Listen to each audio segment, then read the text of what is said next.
Hola, buen día. Bueno, vamos a dar comienzo con la primera videoclase de la unidad 2. Ya sabemos que la unidad 2 está dividida en 3 semanas, entonces es la más extensa. Y bueno, en la primera semana vamos a ver el poblamiento americano y el poblamiento argentino, ¿no? Y cómo era una descripción de cómo era el ambiente y cómo estaban organizados estos primeros grupos humanos. En la segunda semana vamos a ver la evolución de estas sociedades en el centro oeste argentino, especialmente en Mendoza, en la segunda semana, y en la tercera semana vamos a ver la dominación inca.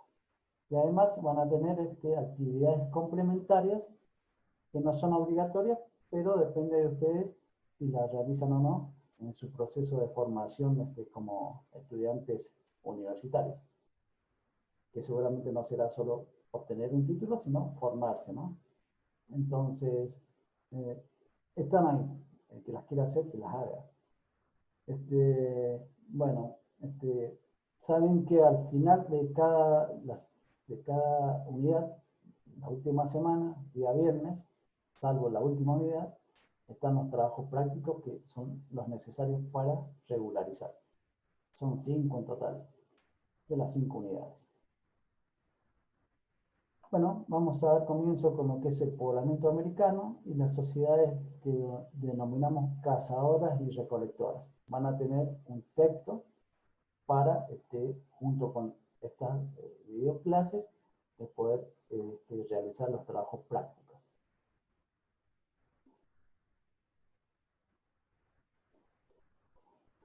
Podría estar hablando muchas horas acerca de lo que es el proceso evolutivo, ¿no? Evolutivo desde los primeros primates de hace 7 millones de años atrás hasta la aparición de hace unos 150 o 200.000 años atrás de lo que denominamos nuestra especie, que es el Homo sapiens sapiens. No nos vamos a detener en ello porque se escapa del tiempo y también del programa.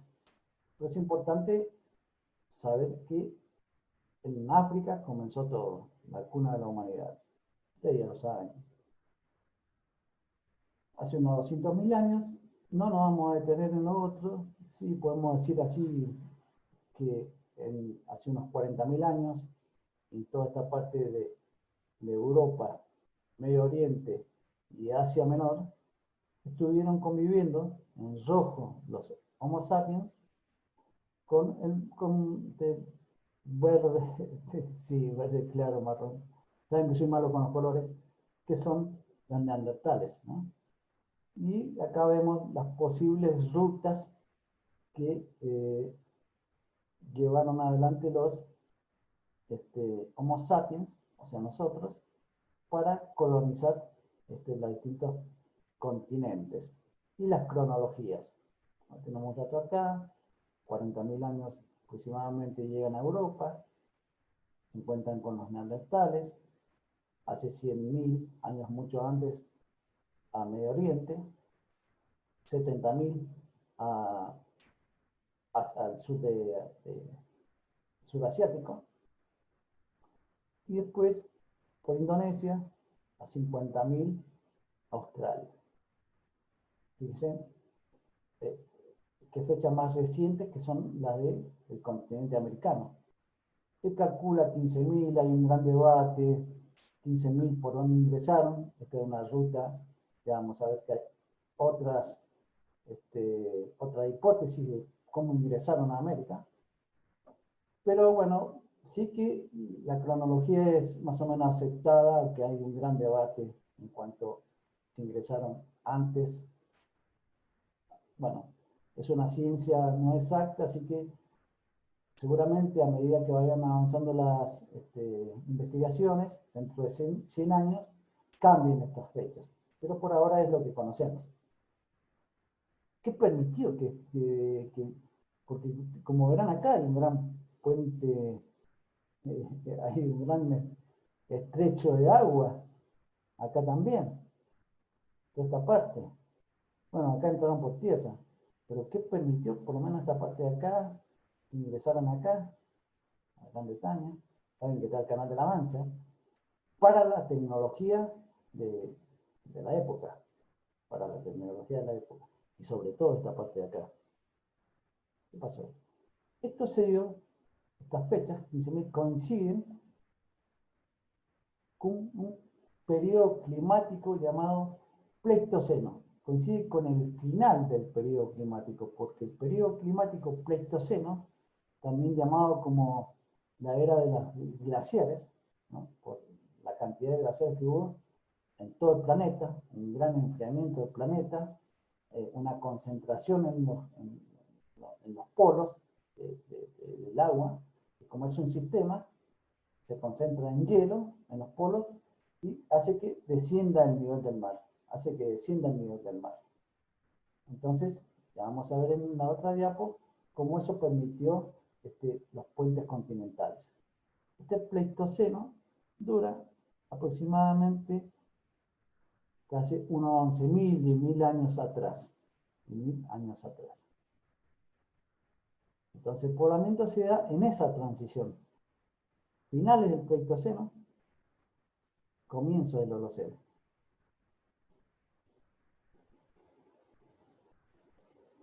¿Por qué es importante el Pleistoceno? Porque, como dije hace segundos, es gracias a que se crearon puentes continentales, que el Homo sapiens pudo colonizar todo el planeta. Y que comienza hace 2,5 millones atrás y es conocido como la era de las glaciaciones. Se dice que hace un 32%, 32% sí, de la Tierra estaba cubierta por hielo.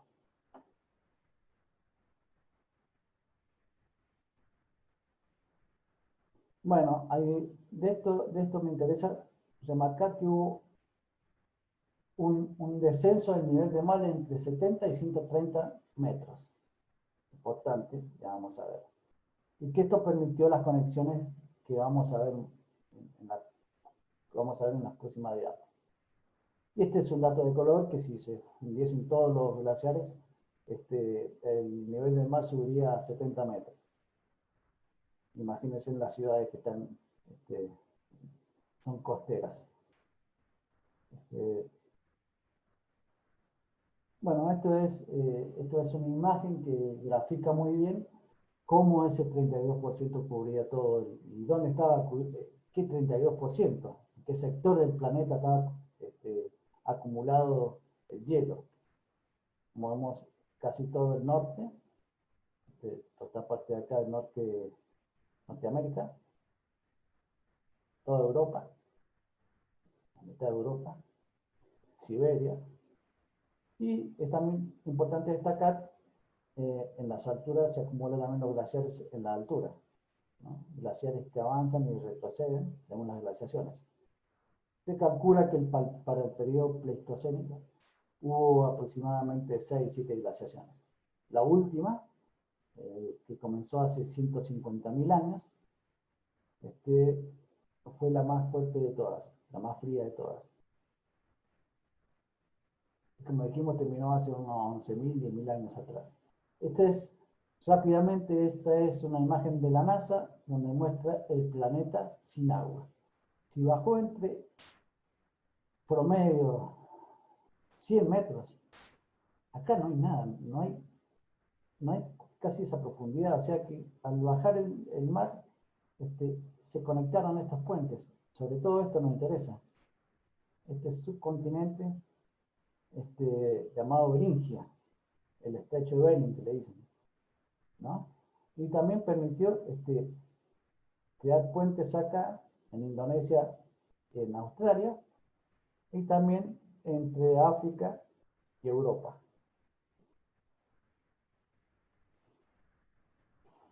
¿Cómo se estudia? Esto muy rápidamente. ¿Cómo sabemos de las glaciaciones? Se estudia, hay un modelo, se estudia en Europa, en los Alpes, y se estudian las terrazas fluviales, ¿no? Como dijimos, que se concentran también los glaciares en las cumbres, y cuando hay una glaciación, esos glaciares que están en la cumbre empiezan a bajar, como si ustedes conocen Aconcagua, hayan visto esos glaciares. Bueno, esos glaciares también acá avanzaron y llegaron hasta lo que es casi ahora la ruta donde está el mirador, por darle un ejemplo.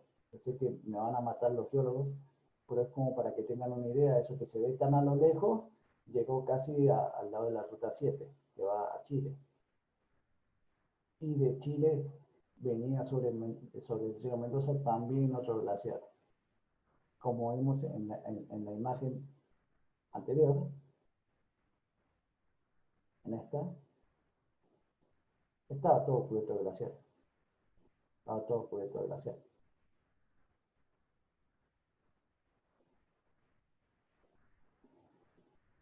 Se estudia mediante las terrazas fluviales, cada avance glaciar deja su impronta, se derrite, bueno, viene un gran caudal de agua y la primera glaciación es como rota, vamos a decir, por la segunda glaciación que ocurre igual, avanza, retrocede y bueno, viene, aumenta el caudal de los ríos, entonces va dejando estas terrazas, de la terraza número 1, que es la primera glaciación, y las consecuentes glaciaciones que van dejando estas terrazas y que los expertos en geología y en geomorfología estudian y pueden calcular las edades, ¿no?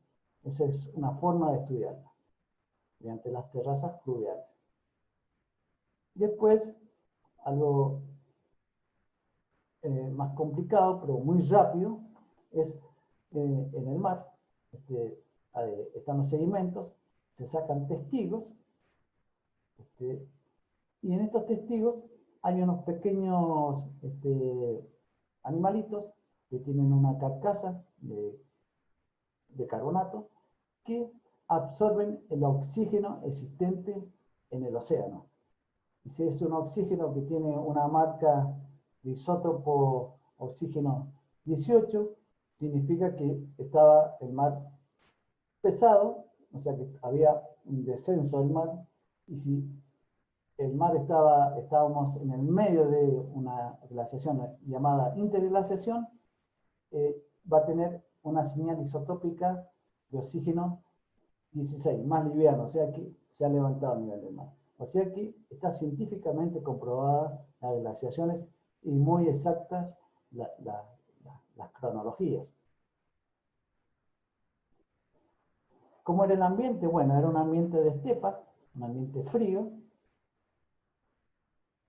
con los que se encontraron estos primeros pobladores, y se encontraron con lo que es muy conocido como megafauna, megamamíferos, todos extintos. Algunos de los que estamos viendo acá son de Norteamérica, como el mamut,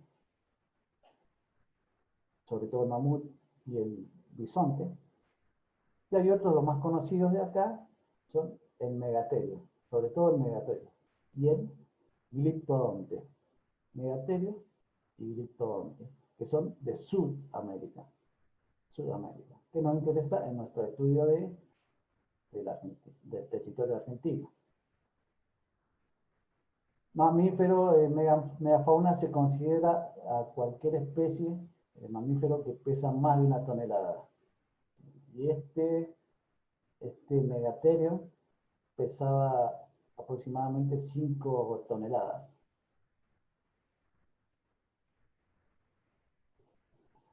Bueno, este es el gran debate de las rutas migratorias. ¿Por dónde ingresaron? ¿Y cuál es la cronología? Hay distintas posiciones.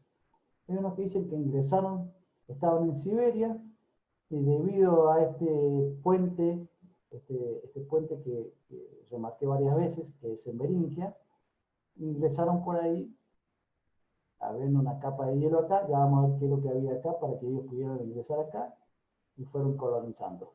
Hay otros que sostienen que vinieron también desde Asia o también desde Europa, desde Siberia, mediante canoas, y que iban de isla en isla, iban por la costa del Pacífico y fueron colonizando todo el continente, ¿no? Esto es muy difícil de comprobar porque al subir el nivel del mar, todos estos sitios que se pueden estudiar han quedado bajo el agua. Otra hipótesis, que es la más débil de todas, es que dice que vinieron desde Europa por el Atlántico Norte e ingresaron por donde estamos viendo acá, por Norteamérica, y ahí colonizaron todo esto. Porque hay similitudes entre la tecnología del solutrense de Europa y las puntas Clovis, que son estas que están acá. Son hipótesis ya dejadas de lado, pero hay que mostrarlas. Acá tienen las rutas, ¿no?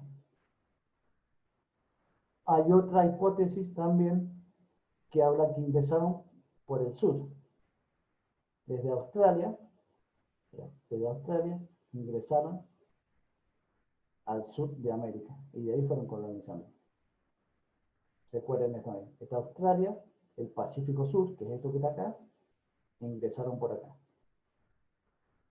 Pero los estudios de ADN modernos indican que la mayoría de la población ingresó por Beringia, ya sea por canoa o por tierra. Pero hay sitios tan antiguos acá que podrían ser ciertas de estas otras hipótesis, pero han sido oleadas muy pequeñas, de muy pequeños grupos que llegaron a estos lugares. Entonces, pero la más robusta de todas es que ingresaron por el norte de Siberia y Alaska.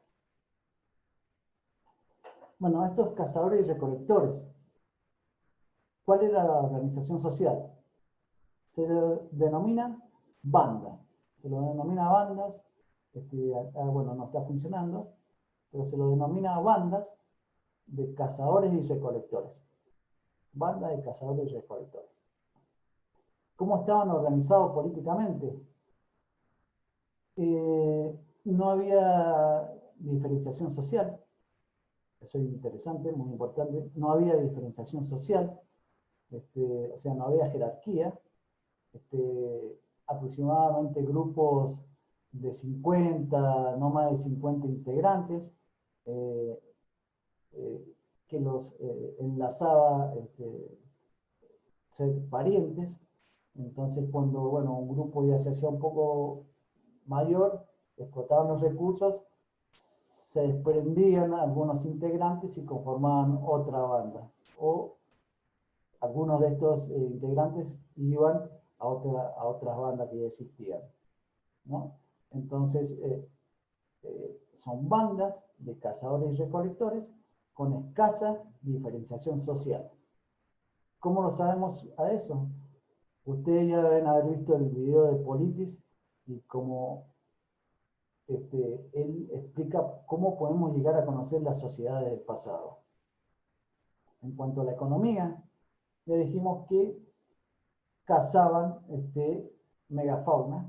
En este caso tenemos un gliptodonte, una recreación de un gliptodonte megafauna, y la recolección. El patrón de asentamiento, el patrón de asentamiento es que tenían casas o unidades habitacionales que eran poco estables, o sea, estaban en un lugar y se desplazaban según se desplazaban los animales que cazaban. Entonces, el patrón de asentamiento era de alta movilidad, no era fijo, no estaban viviendo en casas, no eran sedentarios, eran nómades. Bueno, ¿cómo se llama este periodo desde el punto de vista cultural? Se llama paleoindio. Paleoindio. Desde el punto de vista ambiental, estamos en la transición pleistoceno-holoceno. Pero desde el punto de vista cultural, estamos en paleoindio. Paleoindio se le dice a los cazadores y recolectores de megafauna del periodo pleistocénico, ¿no? Después cambian las condiciones climáticas, como dijimos, hacia 10.000 años atrás, y comienza el periodo arcaico, que según la región siguen siendo cazadores y recolectores, Es un periodo amplio de tiempo, que no en todas las regiones dura igual, pero sí que estamos hablando en el periodo climático holoceno ya, a partir del 10.000. Siguen siendo cazadores y recolectores, pero ya no cazan en esa megafauna, cazan animales menores. Cazan animales menores.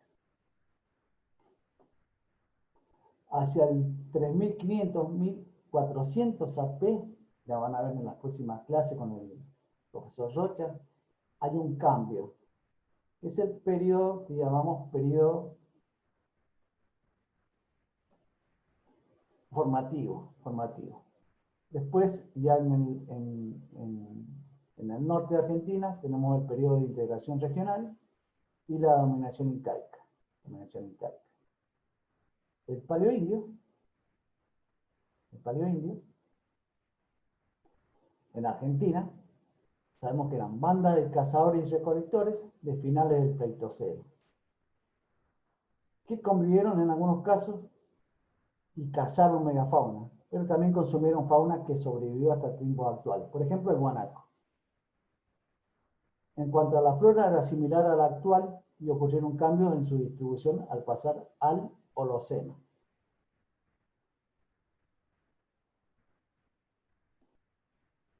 Después tenemos el periodo arcaico, que es el periodo donde ya cazan fauna holocénica, ocupan casi todo el territorio argentino, y gradualmente va reduciendo su movilidad y hay una intensificación. Ya no solo cazan un solo tipo de animal, sino cazan varios animales.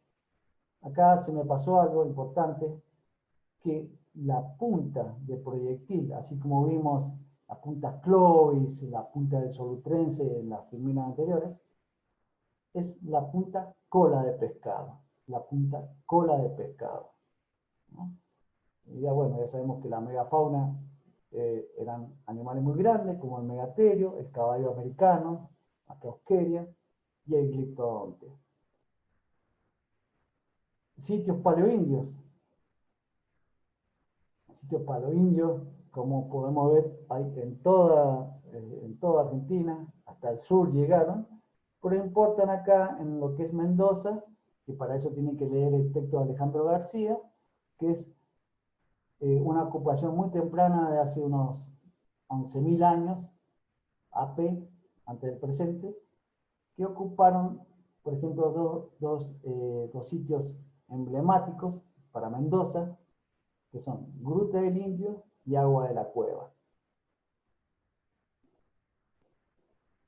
Y como dijimos, la punta característica es la cola de pescado. Y acá vemos su, eh, su distribución.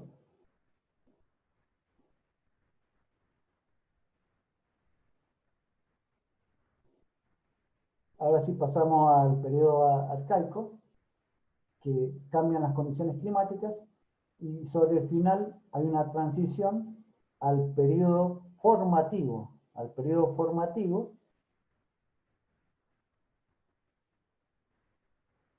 que ya comienza muy de a poco, incipientemente, no en todas las regiones de Argentina, la domesticación de plantas y animales. La domesticación de plantas y animales supone un gran cambio porque ya no tienen, bajan la movilidad, tienen que quedarse a cuidar sus plantas y sus animales, ya empiezan a vivir en aldeas y empieza a hacerse mucho, pero mucho más complejo la organización social hasta llegar a niveles estatales, que eso van a ver en la clase de la semana que viene con el profesor Rocha. Bueno, damos por finalizada la clase de poblamiento americano, de las rutas migratorias, de cómo era el ambiente, qué permitió que poblaran el continente, cuál era la fauna, cómo era el clima, cómo cambió el clima del Pleistoceno al Holoceno, cómo, cuál era la punta característica, la cola de pescado. Cuando lean Frankenheim van a ver, van a abundar más en detalles, es el texto que vamos para abordar este tema, y cómo poco a poco fueron evolucionando estas sociedades hasta hacerse sedentarias y productoras de alimentos, que van a ver la semana que viene. Bueno, muchas gracias y seguimos en contacto.